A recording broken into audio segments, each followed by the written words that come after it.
Well, good evening, everyone, and thank you so much for joining us for tonight's Ask the ARC session. Tonight, we're going to talk about supported decision making. And the reality is, a lot more people are hearing about supported decision making. They're not necessarily sure what exactly it is. And so they have some questions about that. But one of the biggest questions they have is, how do you do supported decision making?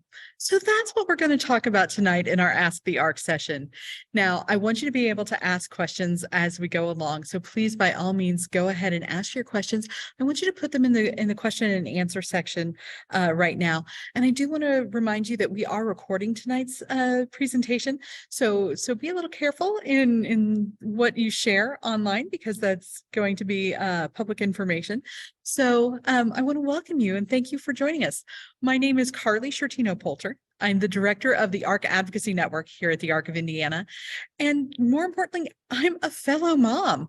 I have an almost 23-year-old son with autism. And, we actually use supported decision making with him because it's important to make sure that he is learning how to make decisions, that he's getting to make his own decisions, that he's getting to direct his own life. But of course, supported decision making doesn't mean that you're doing anything alone. And so that's what we're going to talk about tonight. So let me go ahead and share my screen.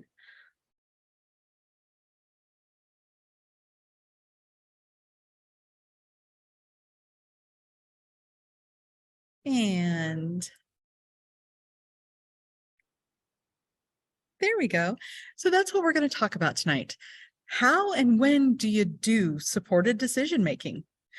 Now, if you're not familiar with the ARC of Indiana, or you're slightly familiar with the ARC of Indiana, I want to give you a better idea of who we are.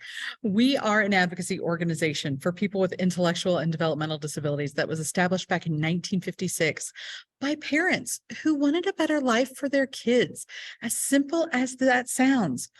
But this was 1956.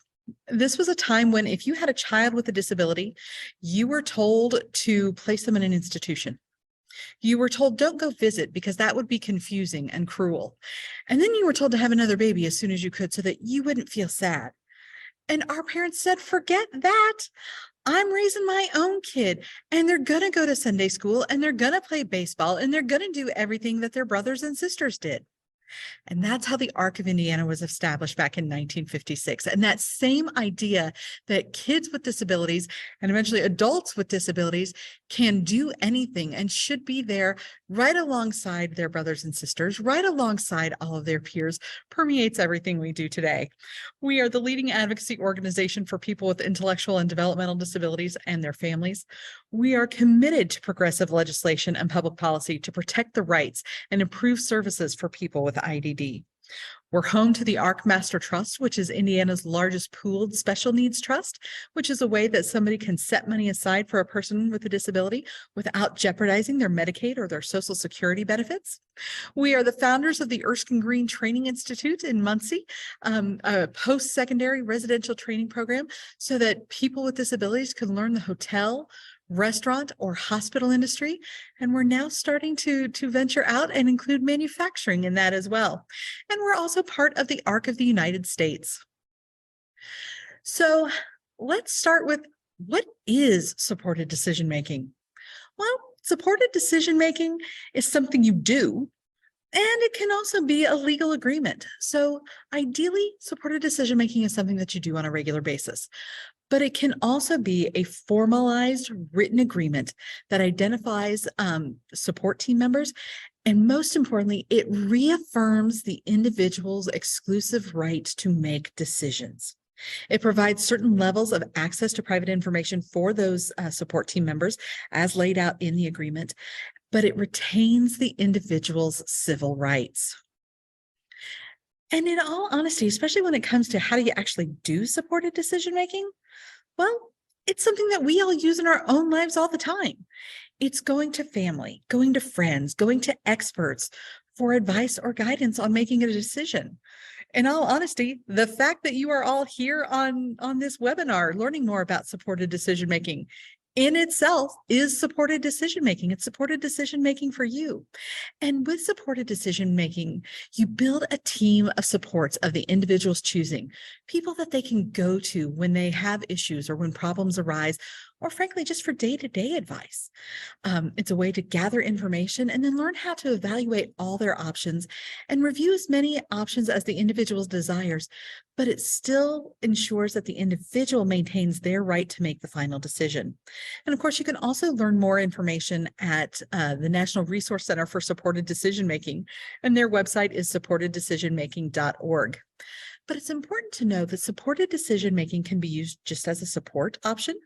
It can be used as an alternative to guardianship, but it can also be used in conjunction with guardianship. And so when it comes to those formal supported decision-making agreements, those legal agreements, it can cover any topic that the individual chooses, things like healthcare, finances, benefits, living arrangements, even end-of-life issues. It identifies the individual's preferred methods of support. So if you've got an individual who learns best by talking things through, or who learns best by watching videos to learn, or maybe they want somebody to help them gather research so that they can read it through and think about it. It identifies whatever their preferred method of support is. And those methods of support can be different depending on what topic we're talking about. So they may choose to watch videos when it comes to healthcare issues so that they understand it better, but they may want to sit down and actually, write things out when it comes to finances. So all of those things, those preferred methods of support are individualized. It also structures those decision-making supports to help the individual make decisions and clarifies how that decision-making relationship will work.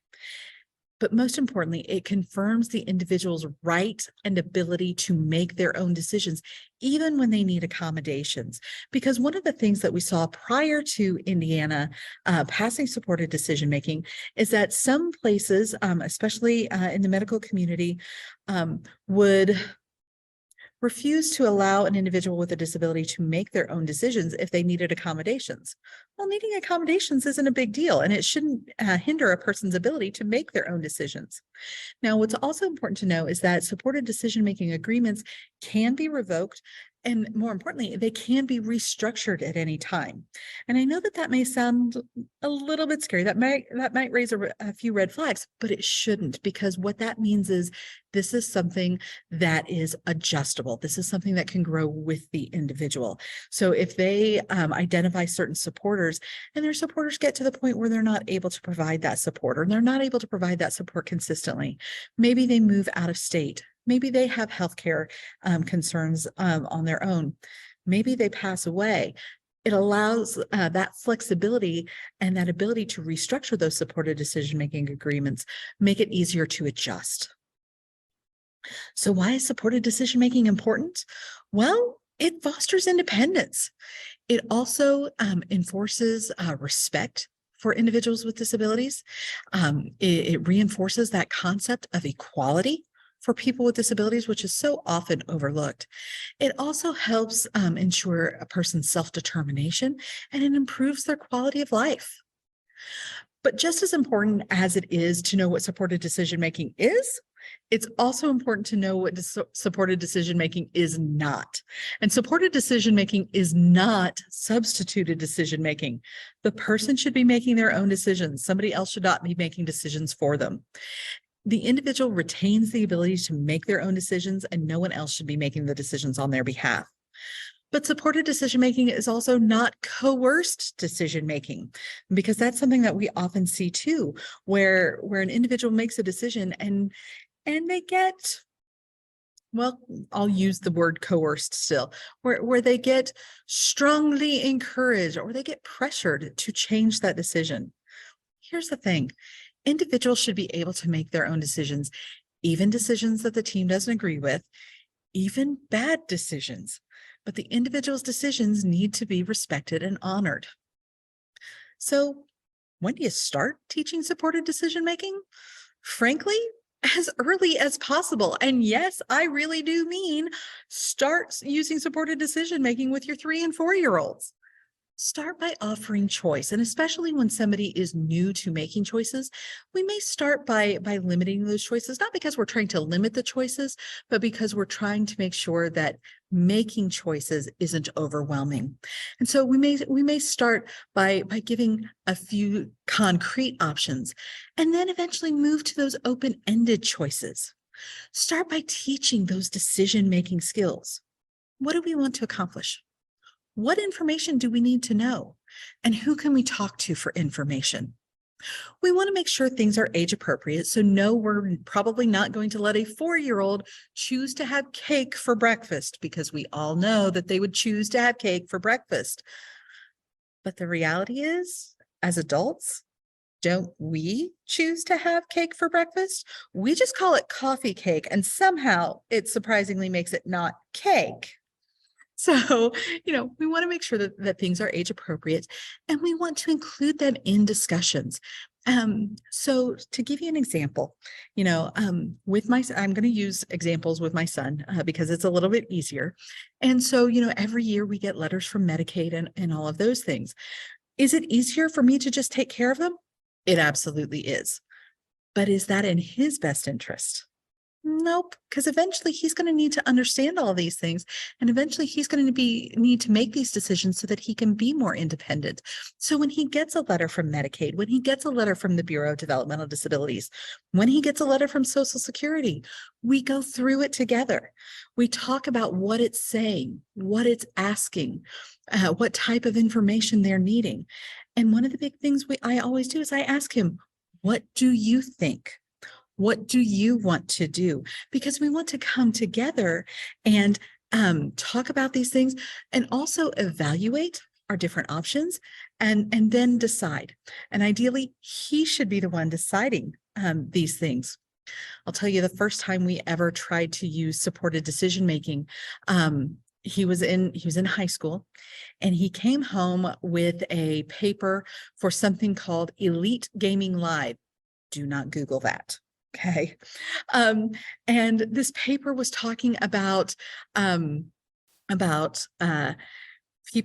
in the IT industry making $80, $90, and $100,000 a year. And then it was talking about how parents pay thousands of dollars each year for travel sports teams, and you should really join this program. And of course, my first thought was, holy cow, how much does this thing cost? And so, but my son had never come home asking to do something before. So if there was a way we were going to pull it off, we were going to do that. But I asked him, I said, Andy, how much is this? Well, it's free. I said, where do you come up with that? Well, it doesn't say anything. Let me ask, does that sound kind of familiar?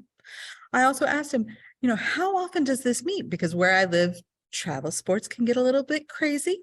And frankly, there are people who do travel sports teams 5 and 6 days a week. And he said he didn't know how often it met. And I was asking more and more questions, and he was getting more and more frustrated that I didn't just say yes. What finally stopped him was I asked him, I said, Andy, what happens if it meets at the same time as your guys' night out? That was when he finally stopped, and he goes, oh, I don't know. There was my opening. I said, okay, Andy. I said, there are things we still need to find out, right? And he goes, yeah. Okay. We sat down. We made a list of 6 questions, information we still needed. And so we did that together. And to be perfectly honest, I always start with the 5 W's and H, who, what, when, where, why, and how. It's a great place to start. So we made a list of 6 questions of the things we still needed to find out. I said, okay, Andy, we've got these 6 questions. Who can we ask these questions to? And he thought for a minute, and he said, his resource teacher. I said, yeah, that's a good idea. I said, who else can we ask? He thought a minute more, and he goes, the teacher in charge. I said, that's a great idea. So his job was to go to school the next day and ask these 2 teachers these 6 questions. Now, I'm not a fool either. So my husband and I emailed the teachers to ask these 6 questions. But Andy came home the next day with answers to about half of the questions. Turns out Elite Gaming Live is a school-wide video game competition that meets 3 times a year, but you stayed until 6 o'clock in the evening. So you had to get parental permission to join. And it turns out it really was free. So, we found out that information, we evaluated it to know, okay, this is something that is reasonable and manageable for our situation. Yes, Andy, of course you can do that. But that idea of coming together, figuring out what questions do we need to ask, because that's then teaching him to figure out what questions to ask. Identifying who can we answer those questions, identifying who are the reliable sources of information we can use to get that information, then coming together, discussing it and evaluating it together to make that decision is all supported decision making. And so we've got a question up here. Can you share what recent legislation requires school districts have in place for supported decision-making process?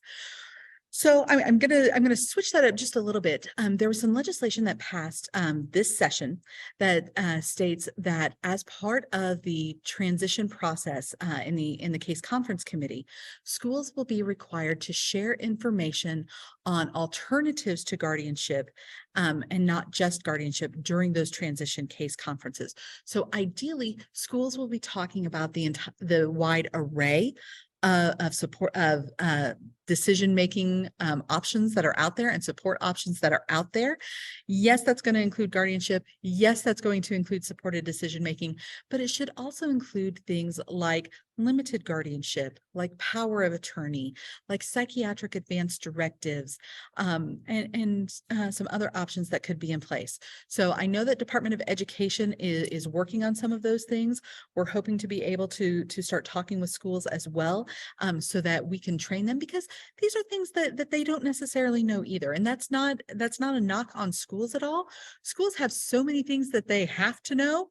This hasn't traditionally been part of what they absolutely have to know, but we're hoping to be able to get in and start working with schools to teach them about the wide array of support options that are out there and how families can figure out what type of support option their loved one may need.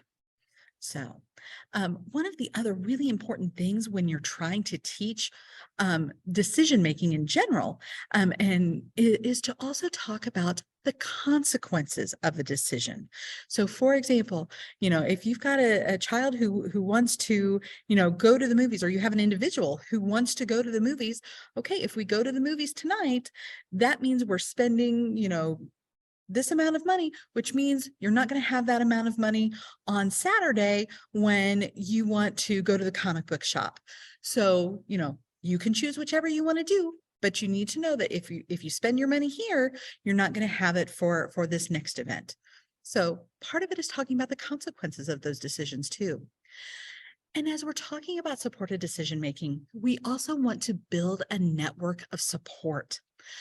So identify people that they can go to, and that can be different people for different topics. Sometimes that can be personal relationships. So yes, you can go to Aunt Anne for anything, but you know what? Aunt Anne is a great person to talk to when you have medical questions, because Aunt Anne is a nurse. But sometimes it's also business relationships, like making sure you develop a relationship or a friendship with the librarian, so that when you're trying to find out information and you're trying to find resources, you can go to the library, and if you need help, you know that you can go to Olivia and she'll help you find those things. Developing a relationship with your pharmacist, so that when you have questions about your medication, you know that you can talk to Jessica and she'll answer any questions you have. Developing a relationship with somebody at your bank, so that when you need help with your banking, you know you can talk to Todd and he's going to help you figure it out.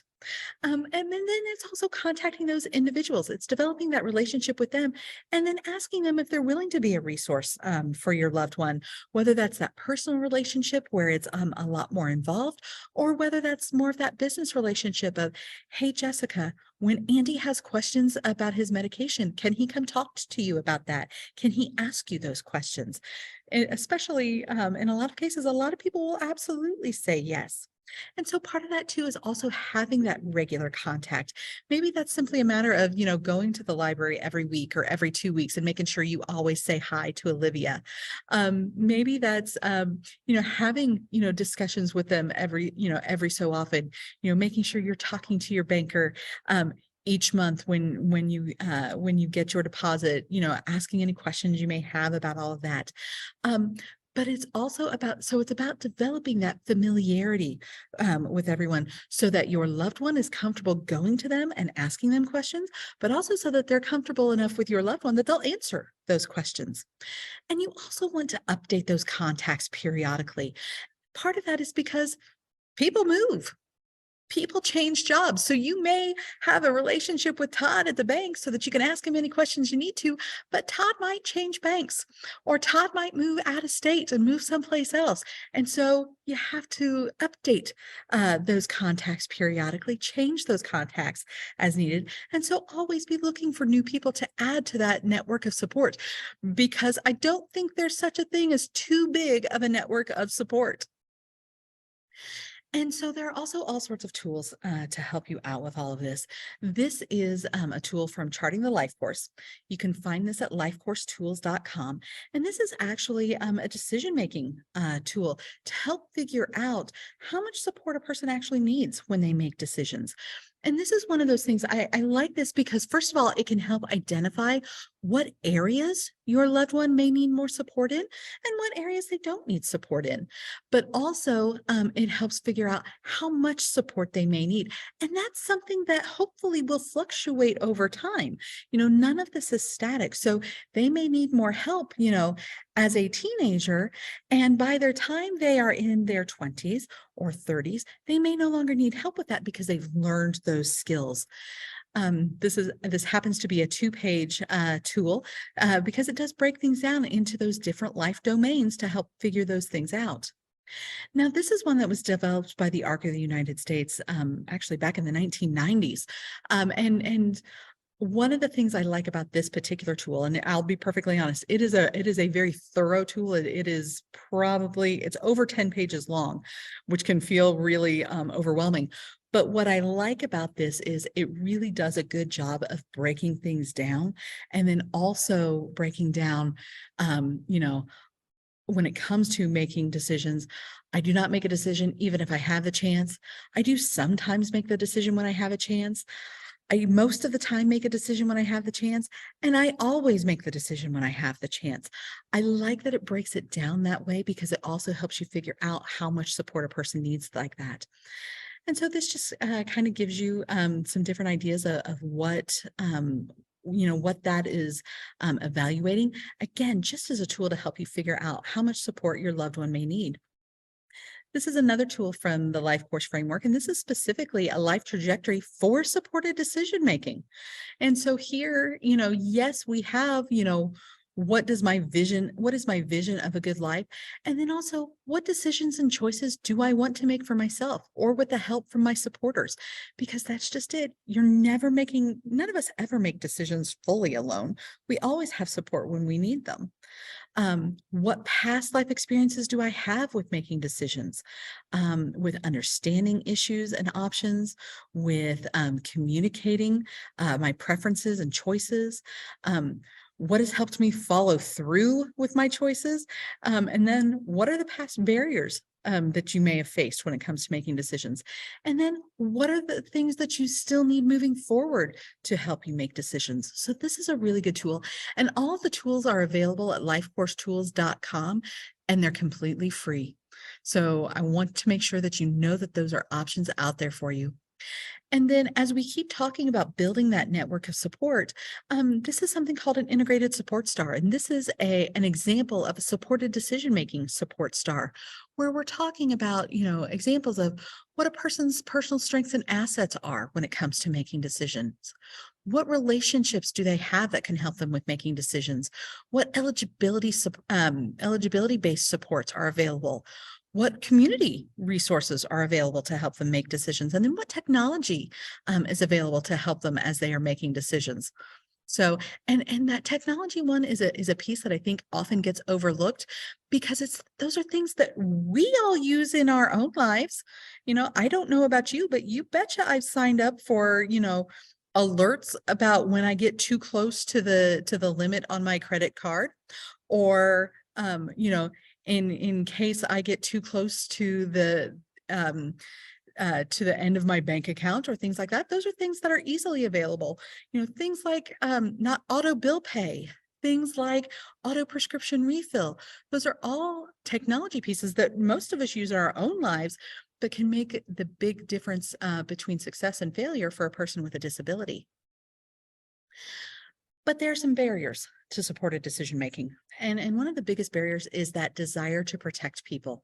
Because as a society, we view it as our obligation to protect individuals who may need additional help in life, whether that's children, whether that's older adults, or whether that's people with disabilities. And oftentimes we focus on providing the supports that we think are necessary, but we don't consult with or listen to the people we're trying to help to find out what supports they want and what supports they think are necessary. And the thing is, we do this out of love. It's not that we're trying to be controlling. It's not that we're trying to prevent them from making decisions. It's that we're worried. We want to keep them safe. We're worried about physical harm. We're worried that they're going to cut themselves, so we don't teach them how to use a knife. We're concerned about emotional harm. We're afraid they're going to get made fun of, so we don't let them go to school parties or join community sports leagues. We have them join special sports leagues and programs specifically for people with disabilities and only for people with disabilities. We're concerned about financial harm. We're afraid they're going to get taken advantage of or that they're going to squander their money. So we become their rep payee or we become their financial guardian so that we take it over. And the thing is, we do things for them rather than teach them how to do it themselves. And as a result, we inadvertently create dependence and isolation. That's never our intent, but it's often the outcome. Because when we do something for a person, we take something away from the person. So when it comes to physical harm, instead of always cutting up their meat for them because we're afraid they're going to cut themselves, we need to teach them how to use that knife. I'll be perfectly honest, when I was trying to teach my son how to use a knife, bless his heart, he cut himself every single time. And he was to the point where he was afraid to touch it. And I knew that if I didn't intervene, he was never going to learn that skill because he was going to be too afraid. Does that mean that I constantly, cut his meat up for him to this day? Absolutely not, because the reality is our society makes fun of people whose mommies are still cutting up their meat when they're grown-ups. So what did I do? Part of it is I cheat. I used to be a culinary instructor and I worked at a kitchen supply store. And so I bought him a knife glove, which is literally a Kevlar glove. So the same thing bulletproof vests are made out of. And so the idea is you wear this knife glove and you cannot cut yourself while you are wearing that knife glove. So that protected his hand while he was learning the skill of how to use a knife and how to use it safely. We're concerned about emotional harm. And so we tend to isolate them. We tend to only put them in things that are designed for people with disabilities. And goodness knows there's a place for that. There is certainly empowerment when you are with your peers. But at the same time, when a person is always included in the general public, they learn how to interact with others, and others realize that people with disabilities are just people. So if you have a loved one who's interested in cake decorating or who's interested in gaming or is interested in ham radios, by golly, get them into a cake decorating class that's open to the general public. Get them into the amateur radio club. Get them, go to those, game nights at comic book shops because they're going to be around people who are interested in the exact same things they are. That's going to show the other people there that, hey, people with disabilities are just people. And it's going to open up more resources and more connections for our loved ones. We're also often worried about financial harm, and I certainly understand that. But rather than take over their finances, teach them how to manage their finances and figure out how it works best for your loved one. So if your loved one still has difficulty, really understanding money and things like that, use Monopoly money as you're trying to explain things. Use real money if you can, like pull out cash and talk about that. Talk about the fact of what money is used for. Talk about the fact that, we actually have to pay for things like the electricity, like the TV, like the water that comes out of the faucet, that we actually pay for those things. That way they're starting to understand finances and understand what their money is to be used for. But one of the other big things is that we will often intervene. And I will be the first to admit I am bad about this myself, because oftentimes we will make calls for them because it's easier, and because we want to avoid the frustration, we want to avoid the confusion and all of that. But instead of making the calls for them, we need to make the calls with them. We need to coach them on how to make the calls, what to say, be there with them as they're doing that, especially at first, and then discuss what you learned from those calls, because eventually there will come a time where we're not here and they need to be able to know how to do that skill. Because and the thing is, there is dignity in risk. I talk to families all the time about guardianship and alternatives to guardianship, and the calls almost always start the same way. My son's turning 18 soon, and the school says I have to get guardianship. Well, maybe let's talk about that. But as we're talking about things, one of the things they will often do is kind of very sheepishly say, he doesn't make the best choices. There is not a parent on the planet Earth of an 18-year-old who does not feel the exact same way. The truth is, our parents thought the same thing about us when we were 18. And you know what? They were right. We made some lousy decisions when we were 18, but we learn from our bad choices. And people with disabilities learn from their bad choices. So we need to let them try. And we need to let them try again. And we need to let them try again. And we need to let them try again. We need to be there to help them make decisions. And we need to help them understand the consequences of their decisions. And just as importantly, the next steps after that. And we want to teach them to use that supported decision-making model, to come to their support team first as just a matter of routine and a regular part of that decision-making process, but ultimately have them make the decision. Because the thing is, we have a right to fail. We all mess up. Every single one of us. Sometimes the screw up is little and sometimes it's big, but we get second chances. People with disabilities often aren't given that same consideration. If they don't do it perfectly the first time, they often never get another opportunity to try it again. And let's be honest, how many of us ever do something perfectly the first time? I know I sure don't. Oftentimes people with disabilities, when they try something and it doesn't work out, they're constantly reminded that they couldn't do it. Well, we tried to let you pay your bills and you messed up. And frankly, when things like that happen, it's dehumanizing and it's humiliating. So the thing is, mistakes are going to happen. So we need to normalize mistakes. Mistakes simply help us know how to do it better the next time because we learn from our bad choices. So we need to let them try, and we need to let them try again, and we need to let them try again, and we need to let them try again. And then we need to talk through the next steps, especially when they're a mistake. Is there a way to fix it? How do we address the immediate problems? What can we do differently the next time? And then teach them to go to their support team just as a matter of routine, as a regular part of that decision-making process. And when we treat mistakes as normal, when we treat mistakes as something that we handle, something that we address, but that it is a normal part of the decision-making process, then our loved ones aren't going to be afraid to come to us when they've made a mistake, because they know that we're going to work together to make it better next time. But there are also some ethical considerations when it comes to failure. When is it ethical to allow somebody to fail? Well, the first thing we consider is it beneficial or harmful failure? And I know that sounds so weird, but let me give you an example. Because like I said, we all screw up and we all made bad decisions when we were 18. And so here was one of my bad decisions when I was 18. When I was 18 and in college, some Silly telemarketer called me at 8 o'clock on a Saturday morning selling magazines. And I answered the phone, and I was still mostly asleep, and I was only half paying attention.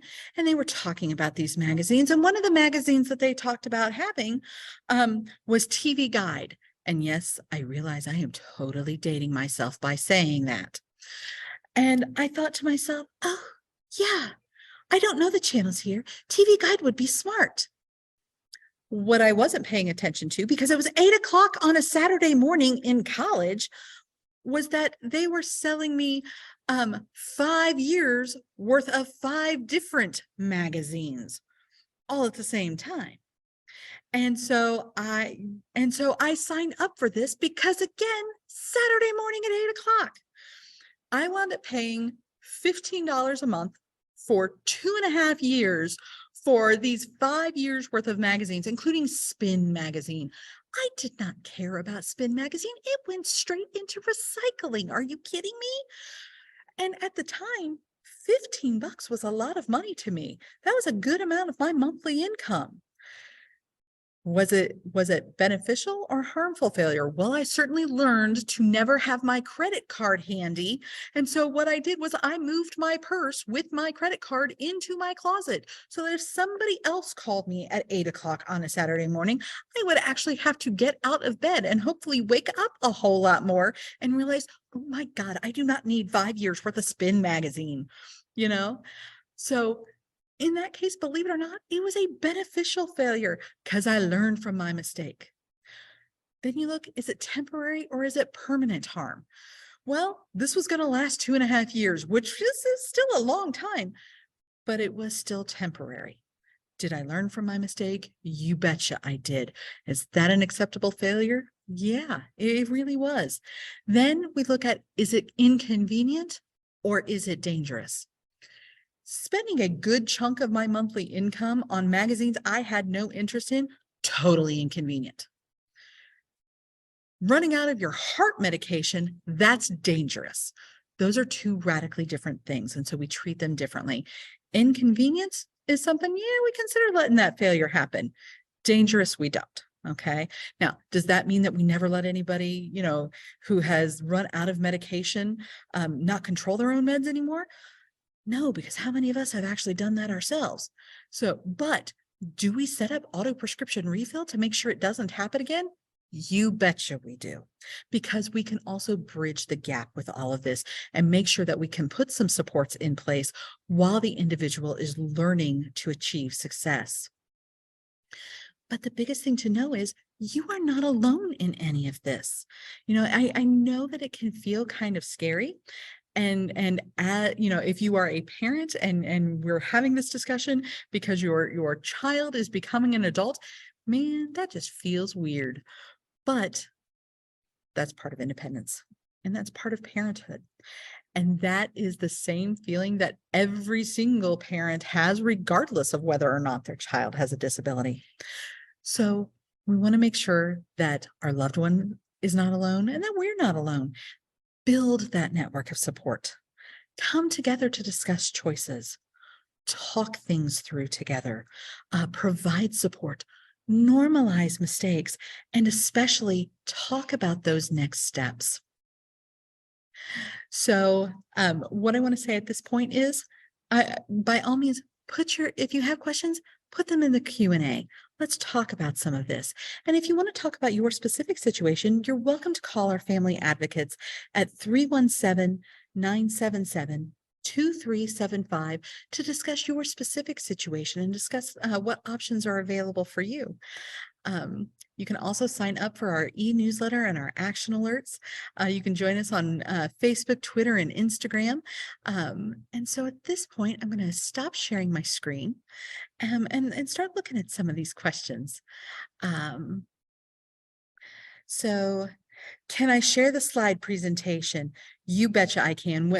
We will eventually be putting this up on the ARC Academy as well as our YouTube channel. And so with the ARC Academy, we'll be able to put the slides up there. And since I know the person who's asking this question and have her email address, I can easily email it to you too. So what other questions do you guys have? I understand decisions are based on each individual child, but are there key points for guardianship versus supported decision making? You know what? That is an excellent question. And part of it is it also doesn't necessarily have to be an either or. One of the things that I would always start with is we can, as parents, especially, we have worked so long to make sure that our loved ones are in the least restrictive environment at school, that they have every opportunity possible. We want to continue that concept of the least restrictive option when it comes to decision making.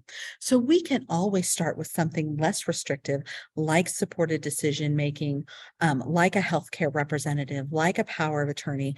We can always start with something less restrictive like that.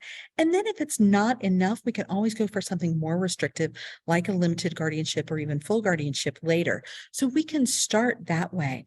And if somebody is already under guardianship, one of the things that you can also do is, as guardian, you can reassign certain decision-making ability back to the individual.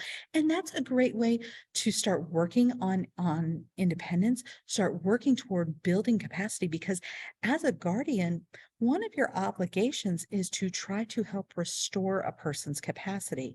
And so this can be a way that you can start slowly working with the individual to learn how to make decisions, start slowly reassigning decision-making authority back to them, with the hopes of eventually no longer needing guardianship at some point. But that is a process that is a little bit, well, it's a whole lot harder than people realize, and it takes a lot longer. So if we can start with something less restrictive first and see if that's adequate, see if that actually meets our needs, that's really kind of the best option possible. And like I said, starting that decision making, as early as possible is a really good idea. Don't get me wrong. Did I always do that? No, I didn't, because it was a whole lot easier for me to just do it. And because, especially when my son was young, I didn't think about it. I was his parent. So of course I made those decisions. I didn't think about it. And so, when I realized, oh, wait, I have to eventually get him ready for adulthood. I have to teach him to be more independent, knowing that that doesn't mean that he's going to be doing things all on his own, because none of us do things all on our own. I know when I have something going on, I still talk to my friends. I still call my sister and I talk it through with them, knowing that I'm always going to be there as his backup, but trying to empower him to make his own decisions, trying to empower him to feel confident enough to make his own decisions and to lead his own life makes a big difference. So we've gotten another question that's come in.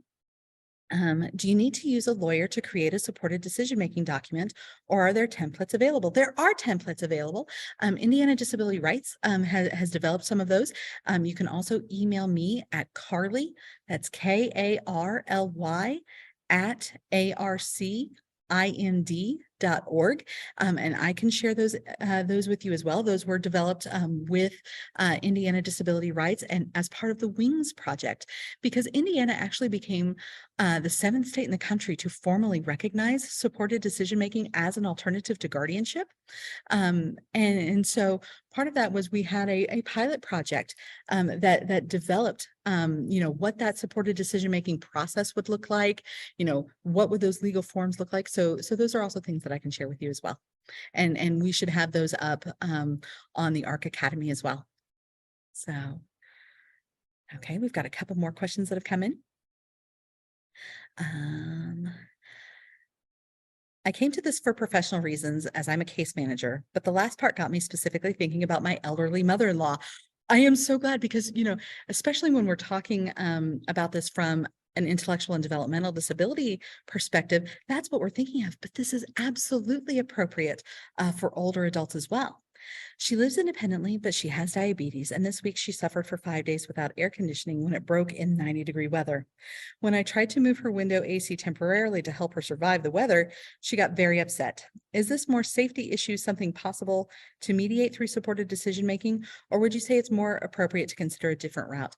And this is where, I think that in part, especially when it comes to older adults, we've got to be a little bit careful to make sure that those older adults are retaining their dignity and their respect, because I think that especially when it comes to older adults, They're afraid of their decision-making authority being taken away. They are afraid of being put in a nursing home. They're afraid of somebody taking their keys away from them.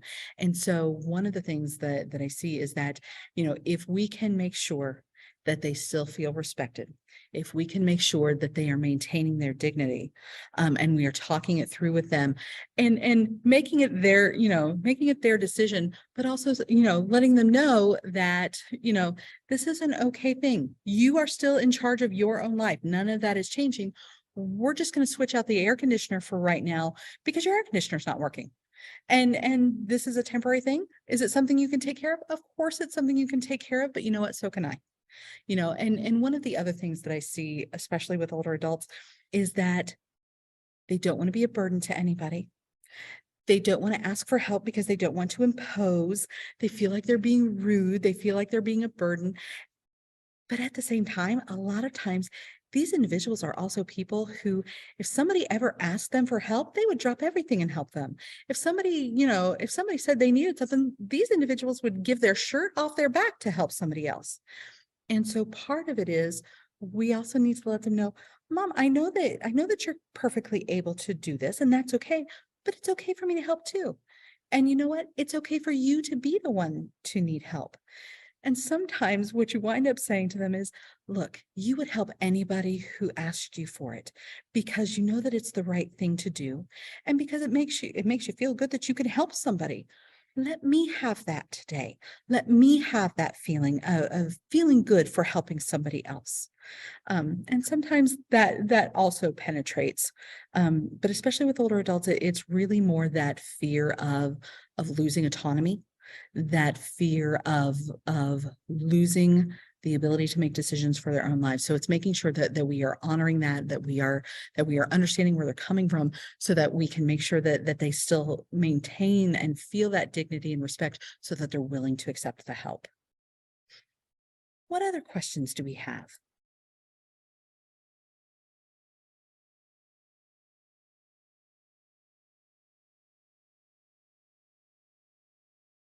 All right. Well, I tell you what, everybody, thank you so much for joining us this evening. If you have more questions or you want to talk over a specific situation, or if you're anything like me, you're going to think of something 3 weeks from now, give us a call at the ARC. You can talk with any one of our family advocates. We'd be more than happy to talk about your specific situation, talk through any issues you may have, answer any questions. So give us a call at 317-977-2375. Thank you all so much and have a wonderful evening.